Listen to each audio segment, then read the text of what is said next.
And I mean, I understand what Trump's looking for. Trump, like at the most simplistic level, Trump is comparing our interest rates, right, globally. So he's looking at Europe and he's saying, Europe's cut 10 times. Why has the United States not cut? And the question really comes down to like, are you factoring in deficits?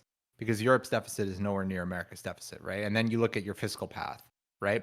The Europe's fiscal path is just essentially heating up where America has been on this fiscal path for some time now. And these are all just angles that the Fed can lean on. And there will be more in the future that the Fed will likely utilize, at least during Powell's term, where they can circumvent having to address the fact that the policy is only restrictive because the fiscal is so loose. If fiscal was cut in half, the Fed would be forced to cut. It's not very complicated, Yeah, right? they The just problem can't is, outright say that. yeah, the problem is the last thing the Fed wants to do is get into a basically a pissing match with the government as with Congress as to what Congress should be doing with their budgets, right? That's the last thing the Fed wants to do. And the Fed's trying to stay as independent as possible.